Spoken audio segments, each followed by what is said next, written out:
Morning. सो आज हम करेंगे पार्ट 2 ऑफ बायोलॉजी लूसेंट। इसको पूरा कवर करेंगे बायोलॉजी को पार्ट वाइज। ओके। सो आज हमारा ये सेकंड सेशन है बायोलॉजी का। और लूसेंट की जो बायोलॉजी है, ये लगभग मैंने पहले भी बताया था 4 से 5 क्वेश्चन बायोलॉजी के लगभग हर पेपर में आपको 100 में से का मिल जाते हैं। और लूसेंट के बाहर से कुछ नहीं आता। अगर कोई लूसेंट से बाहर से क्वेश्चन आएगा तो उसको कोई भी सॉल्व नहीं करेगा, ये गारंटेड है। गारंटी है, या तो इसके बाहर आएगा नहीं, अगर आएगा तो किसी से नहीं हिलेगा डेफिनेटली। तो प्लीज इसको पूरा कवर करो, कंप्लीट करो। यहाँ से आपके जो 4 से 5 क्वेश्चन हैं वो पक्का ठीक होने चाहिए, कंफर्म ठीक होने चाहिए। और ये मैं आपको हेल्प करूंगा बायोलॉजी को सिंप्लीफाई करने की। ठीक है, पूरा सेशन देखना आप। ठीक है।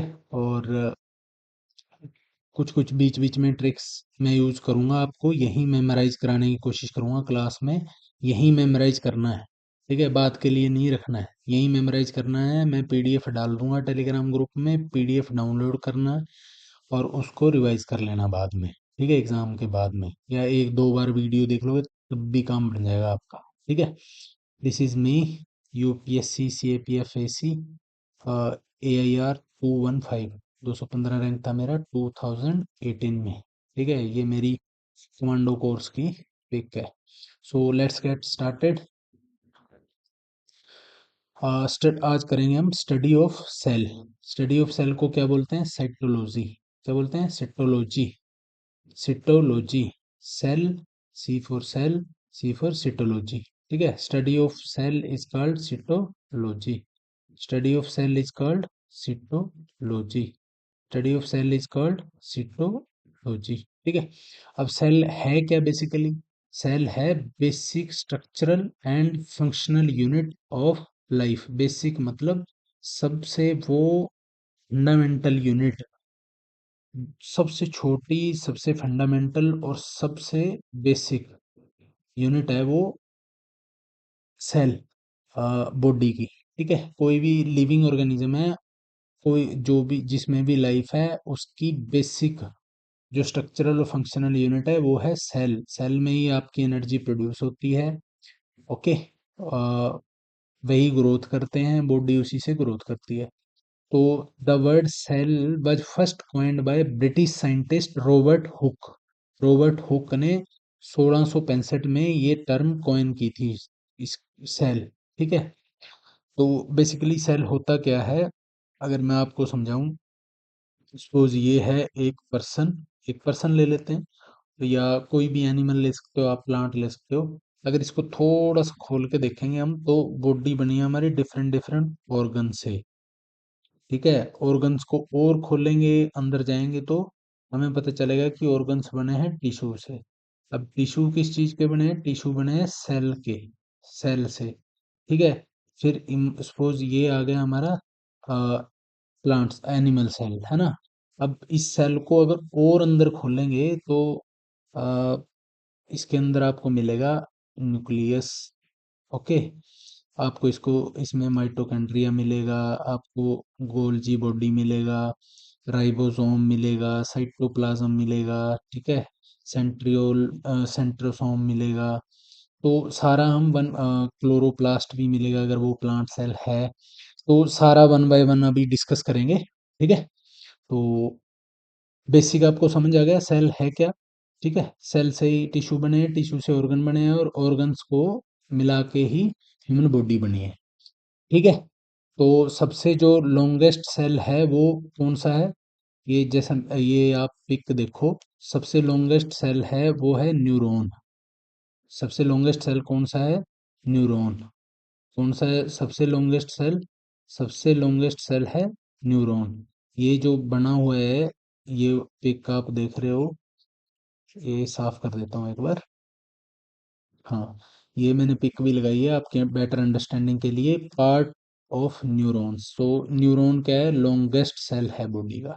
ठीक है, इसके पार्ट एक बार देख लो, वैसे तो ज़्यादा इंपॉर्टेंट नहीं है, इतना भी याद रख लोगे। ये पिक देख के आपको ना इमेज देख के माइंड में क्लिक कर जाएगा, अच्छा यार ऐसा न्यूरॉन था। और ये देखो इसकी लेंथ ज़्यादा है ना भाई, है ना, कहाँ से कहाँ तक है, तो ये क्या है, लॉन्गेस्ट सेल है। ठीक है, लॉन्गेस्ट सेल कौन सा है, लॉन्गेस्ट सेल ह्यूमन बॉडी का है न्यूरॉन। न्यूरॉन बेसिकली ये नर्वस सिस्टम से जुड़ा होता है, ठीक है, उसी का पार्ट होता है न्यूरॉन। ओके, सो इसके पार्ट एक बार देख लेते हैं न्यूरॉन के। डेंड्राइट्स, ठीक है, dendrites cell body, dendrites cell body, और इसका ये न्यूक्लियस हो गया। एक्सोन है ना, conduct electrical and impulses along the neuron cell. इसमें इलेक्ट्रिकल जो इम्पल्सेस होती हैं उनको कंडक्ट करने का काम कौन करता है, एक्सोन। ठीक है, और मेलेन शीथ, मिलेन शीथ और एक्सोन टर्मिनल। ठीक है, ये डेंड्राइट से स्टार्ट होता है और एक्सोन एक्सोन टर्मिनल पे एंड करता है। ठीक है, इतना समझ में आ गया। अब ये हो गया लॉन्गेस्ट, ठीक है, लॉन्गेस्ट ह्यूमन बॉडी का लॉन्गेस्ट सेल कौन सा, न्यूरॉन। लॉन्गेस्ट सेल न्यूरॉन, ये देख लिया, पिक से याद रह जाएगा आपको। और बिगेस्ट सेल कौन सा है, कोई भी कहीं भी बिगेस्ट सेल कौन सा है, वो है egg of ostrich. Egg of ostrich, ये होता है ऑस्ट्रिच शुतुरमुर्ग। ठीक है, इसका जो एग होता है वो सिंगल सेल ही होता है ये, तो ये सबसे बड़ा सेल है। ठीक है, तो सबसे बड़ा सेल कौन सा, सबसे बड़ा सेल कौन सा है, egg of ostrich, egg of ostrich, egg of ostrich. ठीक है, तो सबसे बड़ा सेल कौन सा है, egg of ostrich, egg of ostrich. तो आगे चलते हैं।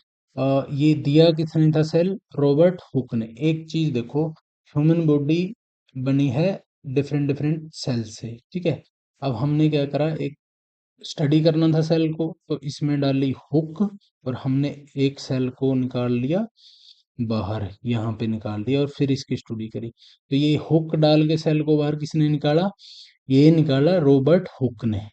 ठीक है, रॉबर्ट हुक ने। तो किसने कॉइन करी थी ये टर्म, रॉबर्ट हुक ने। कब, 1665 में, 1665 में। ठीक है, तो मेन फीचर्स क्या हैं सेल थ्योरी के, मेन फीचर्स सेल थ्योरी के क्या हैं, all organisms are composed of cell. जितने भी लिविंग ऑर्गेनिज्म हैं वो किससे बने हैं, वो बने हैं सेल से। किससे बने हैं, सेल से। ठीक है, सारे ऑर्गेनिजम्स किससे बने हैं, सेल से। और body of every organism is made up of cell, body of every organism is made up of cell. हर किसी ऑर्गेनिज्म की बॉडी किससे बनी है, वो बनी है सेल से। Each cell arises from pre existing cell. कोई भी सेल है वो किससे बनेगा, एक प्री एग्जिस्टिंग सेल से ही वो मिटोसिस या मियोसिस होके या फ्यूजन फिजन से डेवलप होगा। ठीक है, तो सेल बनने से पहले मतलब एक सेल होगा, उसी का डिवीजन होके आगे दूसरा सेल बनेगा। ठीक है, तो every organism start its life from single cell. भाई एक सिंगल सेल से ही लाइफ स्टार्ट होती है हर ऑर्गेनिज्म की, एक सिंगल सेल होगा, उसी से आगे फिर वो बड़ा बनेगा, ऑर्गन्स डेवलप होंगे। ठीक है, ऐसे ऐसे सिंगल सेल से एवरी ऑर्गेनिज्म की लाइफ स्टार्ट होती है। ठीक है, अब सेल का ये बेसिक पढ़ लो। सेल क्या है, बेसिक यूनिट है, स्ट्रक्चरल एंड फंक्शनल यूनिट है कोई भी लाइफ की। ठीक है, सेल की टर्म किसने कॉइन करी थी, ये करी थी रॉबर्ट हुक ने, हुक डाल के इसको निकाला था 1665 में। ठीक है, लॉन्गेस्ट सेल कौन सा हो गया, न्यूरॉन। बिगेस्ट सेल कौन सा हो गया, egg of ostrich, egg of ostrich. तो मेन फीचर क्या हो गए, सभी ऑर्गेनिज्म सेल के बने हैं। ठीक है, body of every organism is made of cell. Each cell arises from pre existing cell. एक सेल पहले एग्जिस्ट करने वाले सेल से ही बनता है। और every organism starts its life from single cell, single cell से लाइफ स्टार्ट होती है हर ऑर्गेनिज्म की। ठीक है, इतना समझ में आ गया। अब सेल कितनी तरह के होते हैं, सेल होते हैं दो तरह के। सेल कितनी तरह के होते हैं, दो तरह के। Cell are of two types, कौन से, पहला होता है प्रोकैरियोटिक, प्रोकैरियोटिक सेल, और सेकंड होता है यूकैरियोटिक सेल। सिंपल देखना, मैंने कल भी याद कराया था अगर आपको ध्यान हो पिछले लेक्चर में। प्रोकैरियोटिक, प्रो से जैसे पी आर से प्रिमिटिव, प्रिमिटिव मतलब पहले का, तो पहले का होगा तो भाई वो प्रॉपर डेवलप नहीं हुआ होगा सेल, ठीक है। और यूकैरियोटिक देखो स्टार्ट किससे हो रहा है, ई यू आपने पढ़ा होगा, ईयू क्या होता है, यूरोपियन यूनियन। अब यूरोपियन यूनियन तो भाई डेवलप्ड कंट्रीज का ग्रुप है ना, तो मतलब यूकैरियोटिक जो सेल है वो आपको मिलेगा डेवलप होके कंप्लीट सेल बन जाएगा वो, ठीक है। तो प्रोकैरियोटिक में क्या होता है, प्रिमिटिव सेल है वो, having three basic structure of typical cell, but lack ये न्यूक्लियर नहीं होता उसमें, न्यूक्लियर मेम्ब्रेन नहीं होती इसमें, ठीक है, लैक न्यूक्लियर मेम्ब्रेन। और न्यूक्लियर जो मटेरियल होता है वो साइटोप्लाज्म में ही प्रेजेंट होता है, किसकी फॉर्म में, न्यूक्लियोइड की फॉर्म में, किसकी फॉर्म में, न्यूक्लियोइड की फॉर्म में, ठीक है। तो इसमें क्या होता है, मेम्ब्रेन नहीं होती, जो न्यूक्लियस मेम्ब्रेन है ना वो नहीं होती इसमें, ठीक है। तो साइटोप्लाज्म में ही न्यूक्लियर मटेरियल होता है। तो इसके अंदर प्रोकैरियोटिक में ऑर्गेनेलिस होती हैं, जो ऑर्गेनेलिस जो होती हैं वो एब्सेंट होती हैं, ठीक है। ऑर्गेनेलिस कौन सी होती हैं, mitochondria, lysosome, Golgi bodies etcetera. ये जैसे मैं आपको दिखाऊं अगर, इसके अंदर देखो आप, ये जितने भी दिए हुए हैं, माइटोकॉन्ड्रिया है, लाइसोसोम है, गोल्जी बॉडी है, सेंट्रोसोम है, एंडोप्लाज्मिक रेटिकुलम है, न्यूक्लियोलस है, राइबोसोम है, ये सब क्या है, ऑर्गेनेलिज हैं, क्या है सब, ऑर्गेनेलिज, ठीक है। तो ये जो प्रोकैरियोटिक सेल है उसके अंदर नहीं होती है ऑर्गेनेलिज, ठीक है। क्यों नहीं होती, क्योंकि उनमें मेम्ब्रेन होती नहीं, तो ये डेवलप नहीं हो पाती, ठीक है। और इनके एग्जाम्पल, प्रोकैरियोटिक के एग्जाम्पल क्या है, हमें पता है बैक्टीरिया, स्टार्टिंग में बैक्टीरिया से ही बना आदमी, ह्यूमन बीइंग है ना, कोई भी लाइफ है वो बैक्टीरिया से ही जनरेट हुई है। तो बैक्टीरिया क्या है, प्रोकैरियोटिक, वायरस, ऐसा ही बैक्टीरिया जैसा वायरस है, याद रह जाएगा। और बैक्टीरिया हो, साइनोबैक्टीरिया हो, क्या फर्क पड़ता है, प्रोकैरियोटिक ही है वो, ठीक है। और नंबर, अगर क्वेश्चन आता है कि नंबर ऑफ माइटोकॉन्ड्रिया कितने हैं बैक्टीरिया में, बैक्टीरिया सेल में, बैक्टीरियल सेल के अंदर माइटोकॉन्ड्रिया, भाई प्रोकैरियोटिक है, तो प्रोकैरियोटिक है तो उसमें तो ऑर्गेनेल्स होंगी नहीं, ऑर्गेनेल्स मतलब माइटोकॉन्ड्रिया, गोल्जी एपरेटस, ये सब कुछ नहीं मिलेगा। तो अगर माइटोकॉन्ड्रिया बोला है कि बैक्टीरिया सेल में कितने होते हैं, तो जीरो होते हैं, कोई इसके अंदर माइटोकॉन्ड्रिया नहीं होता। Smallest non prokaryotic organism is mycoplasma. और इन फोटो सिंथेटिक जो प्रोकैरियोटिक बैक्टीरिया होता है उसके अंदर क्लोरोफिल होता है, क्लोरोफिल के अंदर ही एक ग्रीन पिगमेंट होता है, उसकी वजह से इसका कलर भी ग्रीन होता है, क्लोरोफिल। और क्लोरोफिल ही फोटोसिंथेसिस करता है, फोटोसिंथेसिस मीन यूज करके सनलाइट को वो एक तरह से फूड तैयार करता है, अपने भी ऑर्गेनिज्म जिसका भी वो पार्ट है, चाहे बैक्टीरिया का है तो बैक्टीरिया के लिए, प्लांट का है तो प्लांट के लिए, ठीक है। तो और इसमें क्लोरोफिल ऐसे अलग से नहीं होता, ऑर्गेनिज्म में नहीं होता, इसमें मेम्ब्रेस, जो मेम्ब्रेनस वेसिकल्स होती हैं उन्हीं के साथ एसोसिएटेड होता है क्लोरोफिल, ठीक है। बस इतना याद रख लेना कि जो प्रोकैरियोटिक बैक्टीरिया होगा जिस जो फोटोसिंथेटिक करता है तो उसमें क्लोरोफिल होता है, बस, ठीक है। अब प्रोकैरियोटिक के अंदर क्या होता है, प्रिमिटिव सेल होते हैं, न्यूक्लियर मेम्ब्रेन लैक करता है, न्यूक्लियर मटेरियल होता है जो साइटोप्लाज्म के अंदर होता है न्यूक्लियोइड की फॉर्म में, ठीक है। ऑर्गेनेलिज उसमें अब्सेंट होती हैं, ऑर्गेनेलिज जैसे माइटोकॉन्ड्रिया, लाइसोसोम, गोल्जी बॉडीज। तो इसका एग्जाम्पल क्या है, वायरस, बैक्टीरिया, साइनोबैक्टीरिया, प्रोकैरियोट्स, ठीक है। इतना हो गया। अब सेकंड करते हैं, यूकैरियोटिक, ये डेवलप्ड सेल है भाई, है ना, they are complete cell, they are complete, they are basically complete cell which contain membrane bound organelles, ठीक है, which contain membrane bound organelles, membrane होगी हर ऑर्गेनिज्म, ऑर्गेनेलिज जो हैं, ऑर्गेनेलिज के अराउंड अगर मेम्ब्रेन होगी तभी वो डेवलप कर पाएंगे, ठीक है। अगर हमारे घर में दीवार नहीं होगी तो क्या घर होगा भाई, वो घर थोड़ी होगा। तो दीवार, मेम्ब्रेन एक वॉल का काम करती है, बेसिकली ये परमिएबल होती है, मतलब इसके अंदर मटेरियल आ सकता है, मटेरियल जा सकता है, क्रॉस कर सकता है इसको, ठीक है, छलनी की तरह होती है, लेकिन यूं इसको बाउंड करके रखती है, तो ऑर्गेनेलिज डेवलप हो जाती हैं। ठीक है, तो यूनिसेलुलर जो और and multi cellular plant and animal have eukaryotic cell. तो जितने भी डेवलप्ड आपको प्लांट लगा लो, एनिमल लगा लो, चाहे मल्टी सेलुलर हैं या यूनिसेलुलर हैं, वो सब क्या होंगे? वो होंगे यूकैरियोटिक। यूकैरियोटिक याद रहेगा। अब biggest single celled organism, biggest single celled organism कौन सा है? एसिटा बुलारिया, एसिटा बुलारिया। अब मैं आपको दिखाता हूँ, ये जो मैंने पिक लगाई है, जो ये इमेज है आप देख रहे हो, एक तो ये, ठीक है, और ये एक ही है, ये हाथ में पकड़ के बेसिकली दिखाया हुआ है कि ये बहुत छोटा है दिखने में, बट ये सिंगल सेल है। आप देखो इसका न्यूक्लियस यहाँ पे है ना, ये स्टॉक है पूरा, एक ही सेल है ये पूरा, ये पूरा, तो ये सबसे बड़ा सिंगल सेल है। ठीक है, बिगेस्ट सिंगल सेल अगर कोई ऑर्गेनिज्म है तो वो है एसिटा बुलारिया। क्या नाम है? एसिटा बुलारिया। तो न्यूक्लियस याद रहेगा, ये फोटो देख के याद रह जाएगा आपको। ठीक है, दो तीन बार रिवाइज करोगे तो याद रह जाएगा। Nucleus contain chromatin made up of DNA and histone protein. DNA तो पता ही है आपको क्या होता है ना? ये भी बेसिकली जेनेटिक एक तरह से मटेरियल है हमारा डीएनए, जो और हिस्टोन प्रोटीन कौन सा होता है? मैं आपको दिखाता हूँ, ये होता है हिस्टोन, ऐसे हिस्टोन प्रोटीन होता है।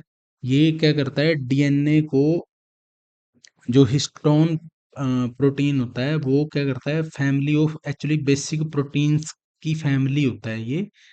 ठीक है, हिस्टोन जो प्रोटीन होता है, they play crucial role in organizing DNA within the nucleus of eukaryotic cell। जो यूकैरियोटिक सेल है ना, उसके अंदर डीएनए को ये ऑर्गेनाइज करके रखता है ये प्रोटीन। इसका बेसिकली ये काम है, ये होता है हिस्टोन हिस्टोन प्रोटीन। ठीक है, हिस्टोन प्रोटीन और डीएनए मिलके बनाते हैं क्रोमाटीन मेड, क्रोमाटीन मटेरियल। ठीक है, chromatin material. Nucleus is present inside nucleus, nucleolus present in inside nucleus. अब ये न्यूक्लियोलस क्या होता है? न्यूक्लियोलस होता है बेसिकली स्फेरिकल डेंस स्ट्रक्चर होता है within the nucleus of eukaryotic cell. जो न्यूक्लियस है उसके अंदर न्यूक्लियोलस होता है, एक डेंस होता है, डेंस स्ट्रक्चरल होता है। जैसे आपको दिखाता हूँ मैं, ये है, आप इसका देखो, ये देखो यहाँ पे क्या है? न्यूक्लियोलस। ये बड़ा बड़ा है जो न्यूक्लियस है, और इसके अंदर है न्यूक्लियोलस, न्यूक्लियोलस। जो आप एक चीज देखना, जो छोटा है वो बड़ा है, समझ गए, और जो बड़ा है वो छोटा है। याद रह जाएगा, न्यूक्लियस के अंदर होता है न्यूक्लियोलस। ठीक है, अब न्यूक्लियस करता क्या है? इसका प्राइमरी फंक्शन है, ये क्या करेगा? Produce and assemble ribosome. ठीक है, राइबोसोम का बेसिकली काम क्या होता है? राइबोसोम का काम होता है प्रोटीन का सिंथेसिस करना, प्रोटीन बनाना कह सकते हैं हम। ठीक है, तो राइबोसोम क्या करेगा? प्रोटीन बनाएगा, बट राइबोसोम को कौन बनाएगा? राइबोसोम को बनाएगा न्यूक्लियोलस। न्यूक्लियोलस के अंदर बनता है राइबोसोम। ठीक है, उसी को प्रोड्यूस करेगा, और फिर राइबोसोम ही सिंथेसिस करेगा प्रोटीन का। ठीक है, अभी नेक्स्ट देखते हैं, ये कोई डिफरेंस दिया है प्रोकैरियोट्स एंड यूकैरियोट्स का। ठीक है, size of the cell is generally small.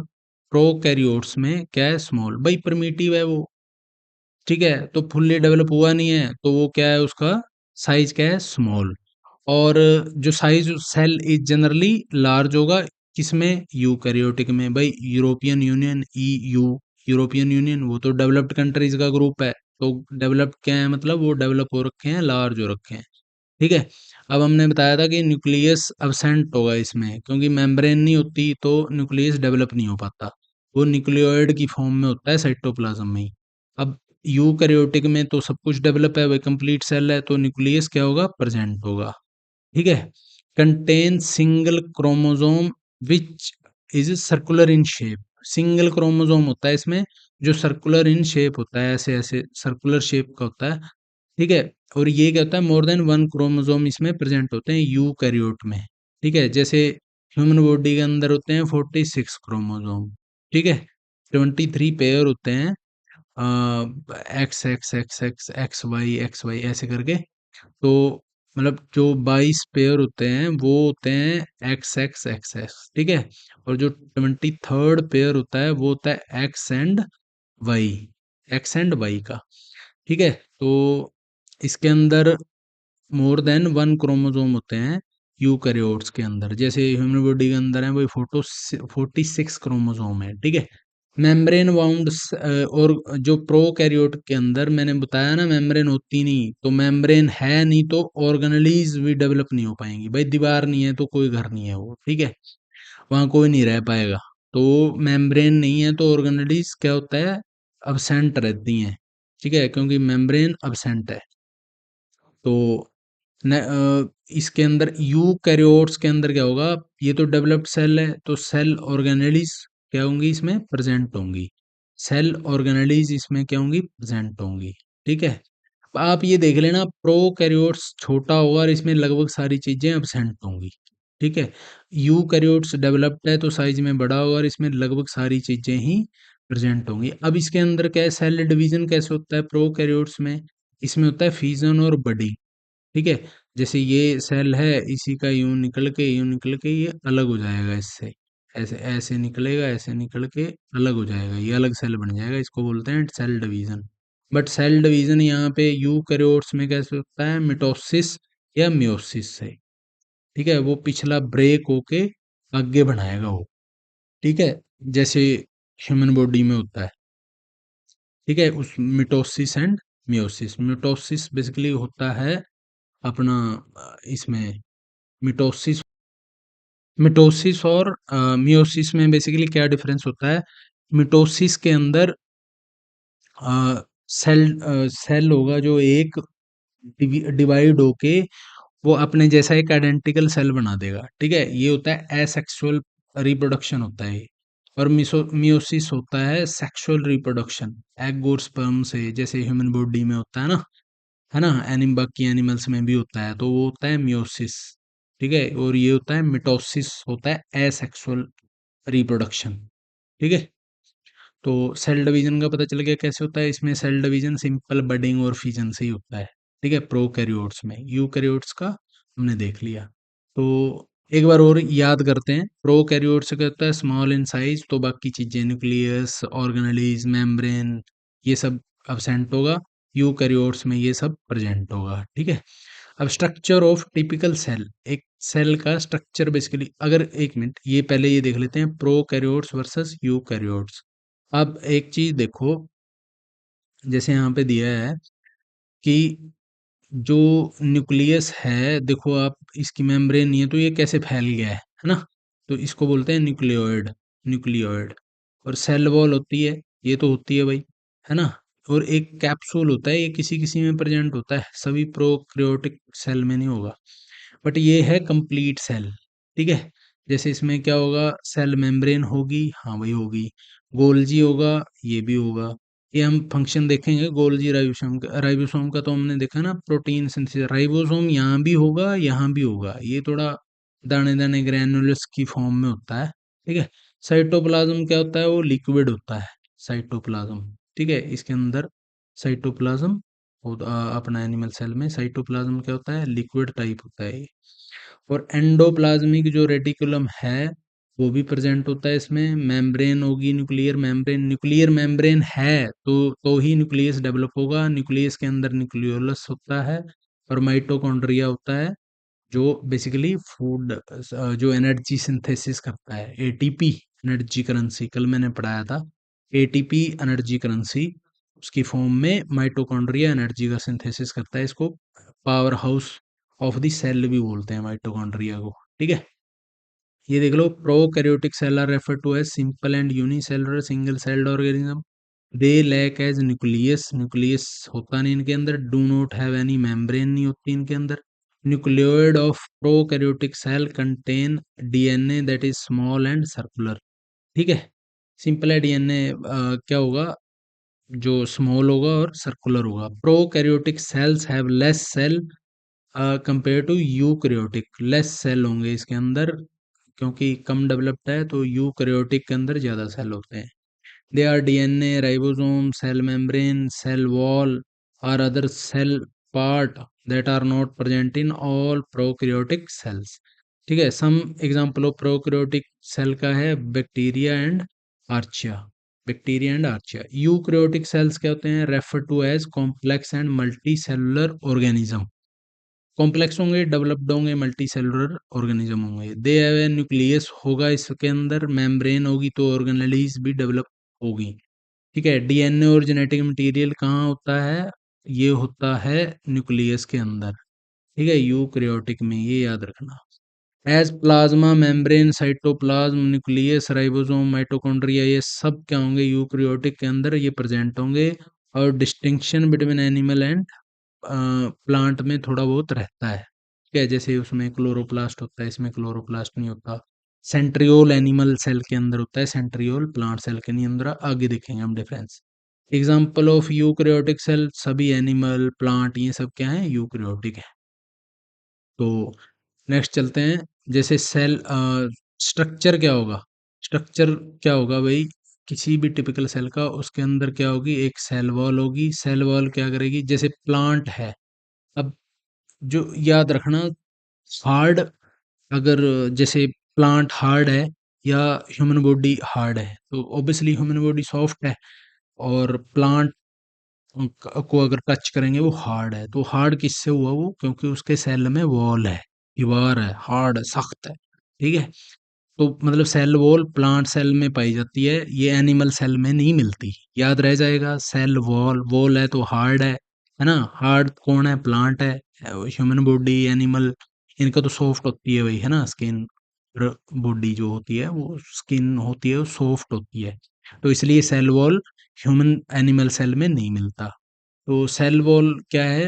In plant cell they are rigid cell wall which is non living. ये नॉन लिविंग हो गया, सूख गया, मर गया है।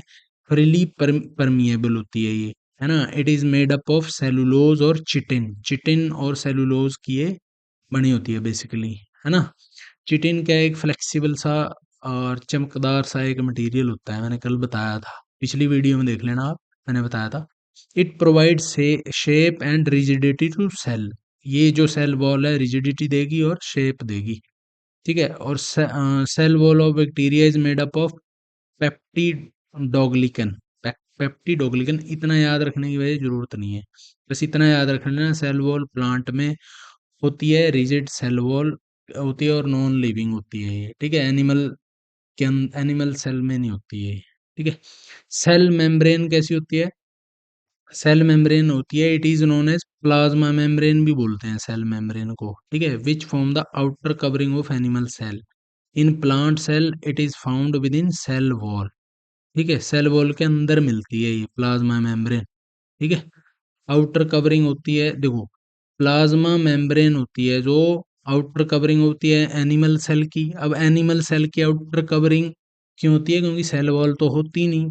अब लेकिन ये इसके प्लांट सेल के अंदर सेल वॉल होती है, मतलब जो प्लाज्मा मेम्ब्रेन है वो सेल वॉल के अंदर आती है।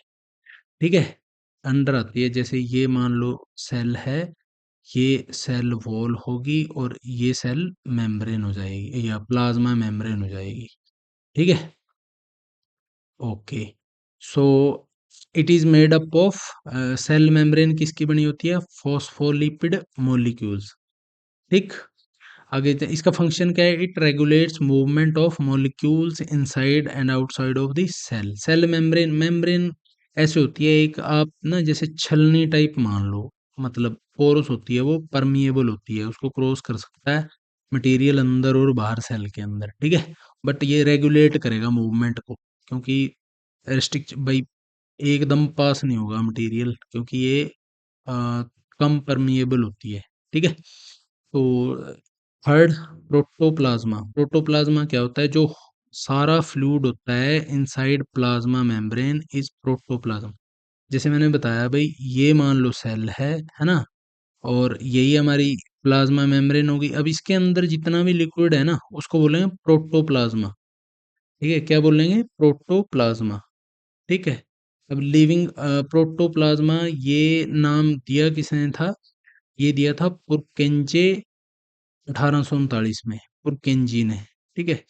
Living part of the cell होता है प्रोटोप्लाज्म। ठीक है, it is living part of the cell. Okay, हो गया डन। Eukaryotic, prokaryotic, done. आगे चलते हैं। तो अगला है प्रोटोप्लाज्म। जो प्रोटोप्लाज्म है, जो अंदर लिक्विड है सेल मेम्ब्रेन के अंदर, उसको दो पार्ट में डिवाइड किया गया है बेसिकली। एक होता है साइटोप्लाज्म, एक क्या होता है, एक होता है साइटोप्लाज्म, और एक होता है अपना nucleoplasm. Cytoplasm and nucleoplasm. Cytoplasm क्या होता है, found outside the nuclear membrane. जैसे ये न्यूक्लियर है, न्यूक्लियर मेम्ब्रेन हो जाएगी ये, है ना। इसके आउटसाइड जो यहाँ पे है, यहाँ पे है, यहाँ पे है, जितना भी है लिक्विड, वो क्या है, साइटोप्लाज्म। और जो इसके अंदर है, न्यूक्लियर जो मेम्ब्रेन है, उसके अंदर जो फ्लूइड है, उसको बोलते हैं न्यूक्लियोप्लाज्मा। सिंपल है, न्यूक्लियर के अंदर है न्यूक्लियोप्लाज्मा, बाहर है साइटोप्लाज्मा। और आपको बता दूं 99% ऑफ प्रोटोप्लाज्मा है जो, वो ऑक्सीजन का बना है 76%, और उसके अंदर हाइड्रोजन है 10%, नाइट्रोजन 2.5%, ठीक है, और कार्बन है उसके अंदर 10.5%। तो इसका अगर आपको जैसे डिक्रीजिंग ऑर्डर में पूछता है कि जो अपना प्रोटोप्लाज्म है, जितना भी ये लिक्विड है, वो उसके अंदर कंपोजिशन क्या है उसकी, तो याद रखना है आपने OCHN। OCHN, oxygen, carbon, hydrogen, nitrogen, मतलब न्यूट्रोजन, ठीक है, हाइड्रोजन, न्यूट्रोजन, याद रख, HN, OCHN, OCHN, OCHN। तो 80% ऑफ जो प्लाज्मा है, प्रोटोप्लाज्मा, क्या होता है, वो पानी का बना, पानी होता है उसका कंपोजिशन बेसिकली। प्रोटोप्लाज्मा जो जितना भी लिक्विड है ना, 80% उसमें पानी होता है। ठीक है। The ratio of inorganic and organic compound found in the protoplasm is 80। ये ज्यादा आपके काम की नहीं है। माइटोकॉन्ड्रिया देख लो, न्यूक्लियोप्लाज्म हो गया। अब अगला है माइटोकॉन्ड्रिया। भाई ये, इस माइटोकॉन्ड्रिया को याद रखना, अल्टमैन ने डिस्कवर किया था 1886 में। ठीक है। अब सेल को किसने डिस्कवर किया था, हुक ने। किसने, हुक ने। किसने, ये रहा, देखो रॉबर्ट हुक ने, रॉबर्ट हुक ने। ठीक है। और माइटोकॉन्ड्रिया को किसने किया था, अल्टमैन। देखो, एम आ गया, टी आ गया, है ना। Altman, Altman, mitochondria, Altman, माइटो alt माइटो Altman, mitochondria. ठीक है। 1880 cylindrical rod shaped spherical structure होता है ये। जैसे इसमें दिखाया गया है, माइटोकॉन्ड्रियन, ये सिलेंड्रिकल स्फेरिकल रॉड शेप्ड है ना, रॉड शेप्ड। हाँ, रॉड शेप्ड है, एक स्फेरिकल स्ट्रक्चर है, found in the cytoplasm, cytoplasm के अंदर पाया जाता है। It is surrounded by double layered membrane होती है, जो इसको मतलब बांधे रखती है। Inner membrane has many fold called Chrystia.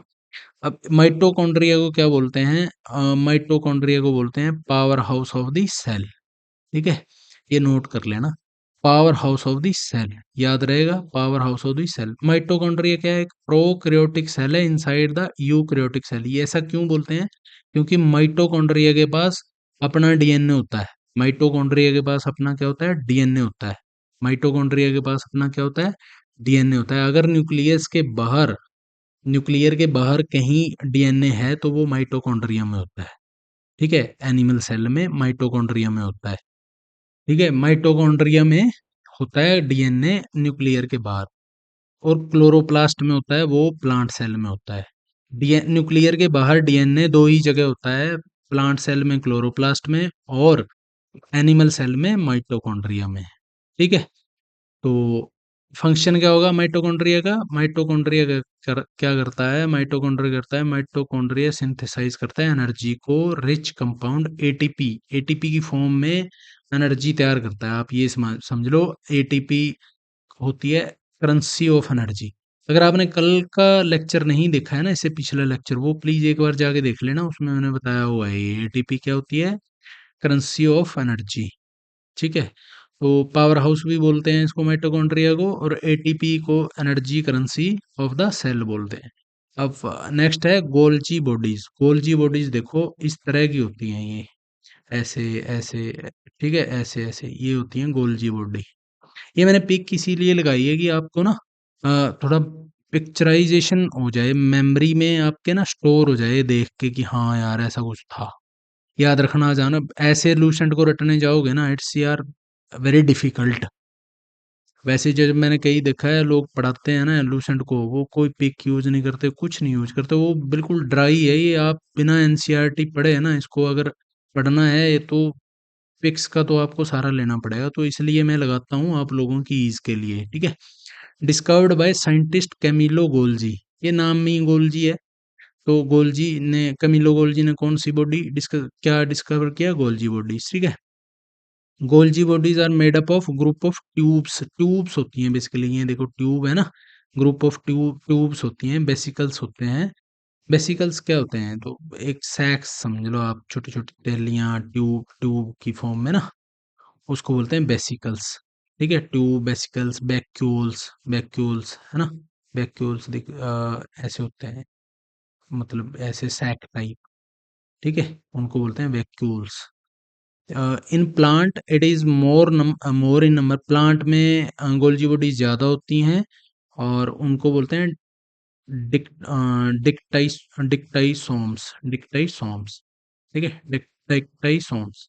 Function क्या है इनका? स्टोर करते हैं, प्रोसेसिंग करते हैं, पैकेजिंग करते हैं ऑफ मटेरियल।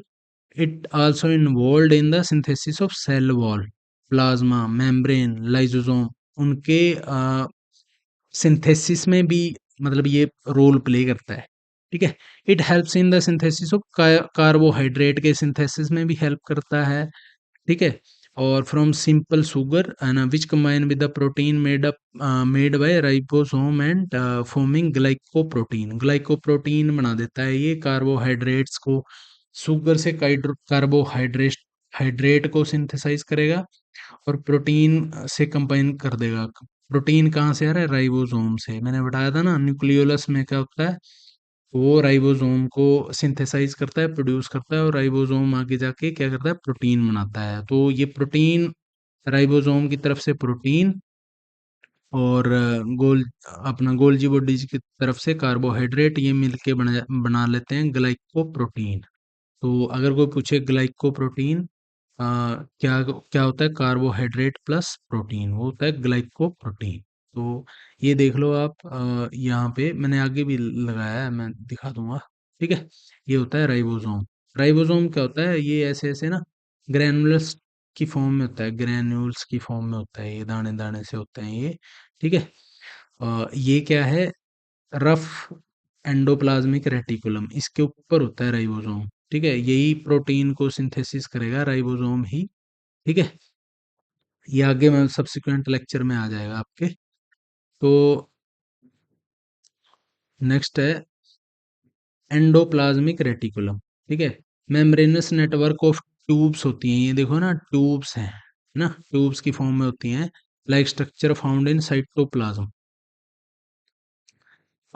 लाइक स्ट्रक्चर, ये ट्यूब लाइक स्ट्रक्चर है फाउंड इन साइटोप्लाज्म, ठीक है। It is called endoplasmic reticulum, ठीक है। It is attached with nucleus on one side, nucleus से यहाँ पे अटैच होगा, और वॉल से इधर अटैच होगा ये, ठीक है, on one side. And it joined with plasma membrane, जो प्लाज्मा मेम्ब्रेन है ना उसके साथ यहाँ पे अटैच होगा, ठीक है, प्लाज्मा मेम्ब्रेन।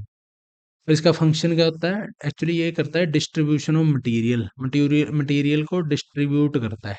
एंडोप्लाज्मिक, याद रखना, ये ट्रक का काम करता है, जैसे ट्रांसपोर्ट करता है ना, सेल डिस्ट्रीब्यूशन ऑफ मटेरियल ऐसे करता है ये। Supporting framework of cell, frame जो सेल का फ्रेमवर्क है उसको सपोर्ट करता है एक तरह से, इधर भी जुड़ा है इधर भी जुड़ा है, थोड़ा सपोर्ट प्रोवाइड कराता है इसको, सेल अपने शेप में रहता है, ठीक है। और नेक्स्ट है राइबोसोम। राइबोसोम क्या होता है? राइबोसोम को डिस्कवर किया था प्लाडे ने, किसने? प्लाडे ने।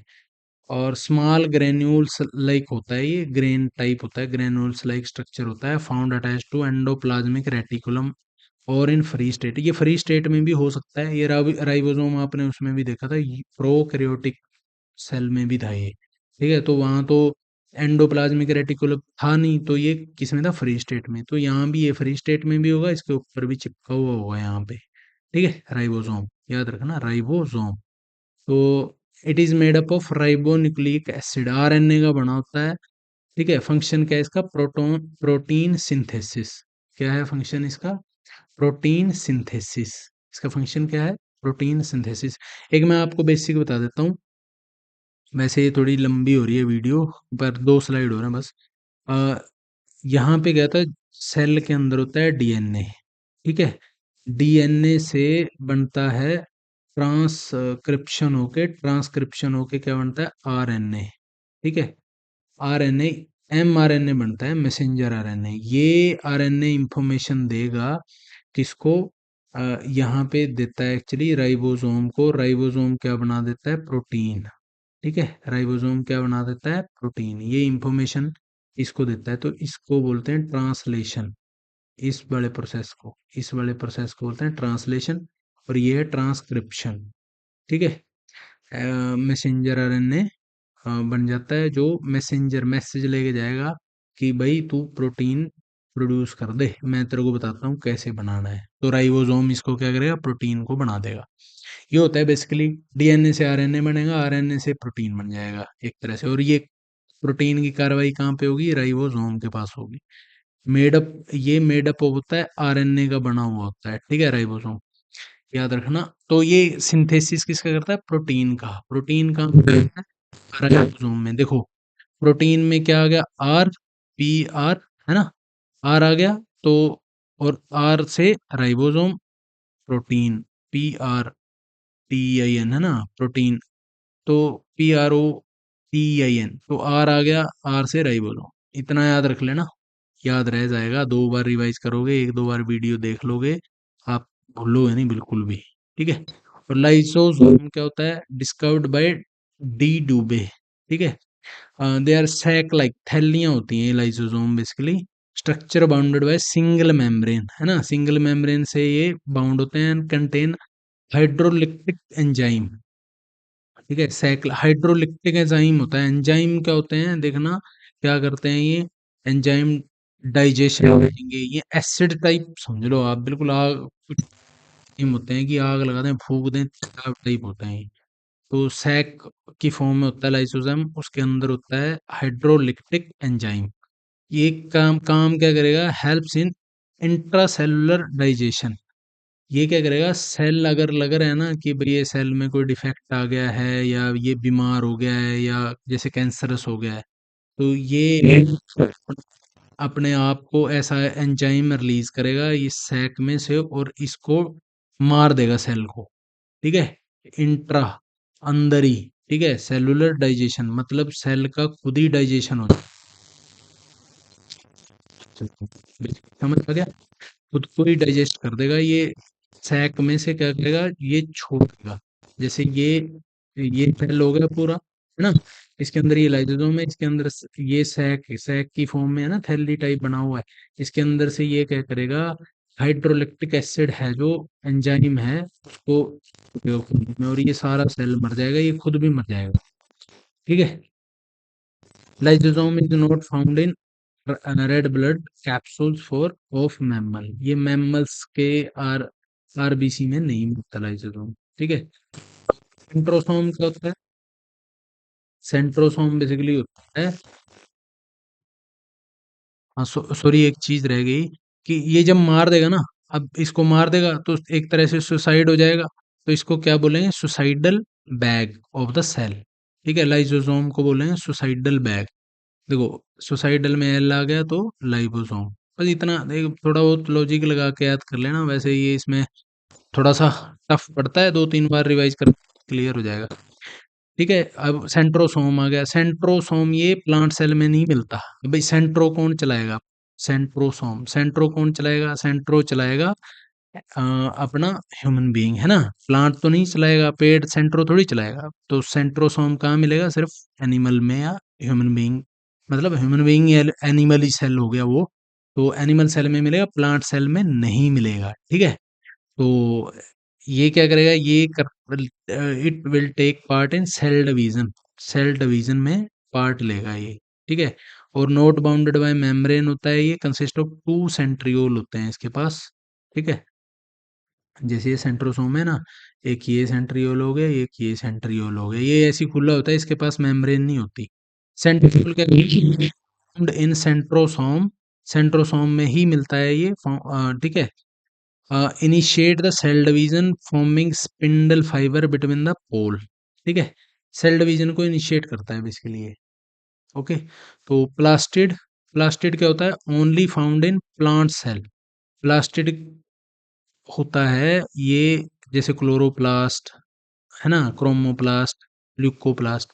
अब ये क्लोरोप्लास्ट क्या करते हैं, ये तो पेड़ में मिलता है भाई, तो क्लोरोप्लास्ट मिलता है सिर्फ प्लांट सेल में। एक बात याद रखना, क्लोरो ना एक वो है अपना इंसेक्टिसाइड, सॉरी पेस्टिसाइड है ना।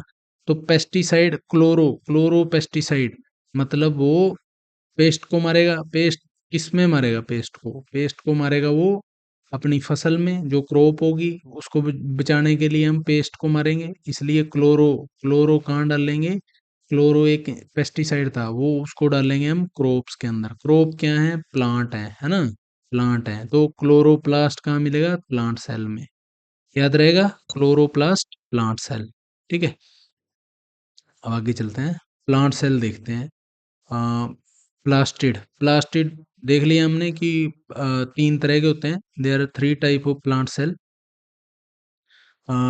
ये सॉरी प्लास्टिड, प्लास्टिड में होता है, एक होता है 3 टाइप के, कौन से होते हैं, chloroplast, chromoplast and leucoplast. Chloroplast basically क्या करता है, ये ग्रीन पिगमेंट होते हैं, है ना, फोटो के, और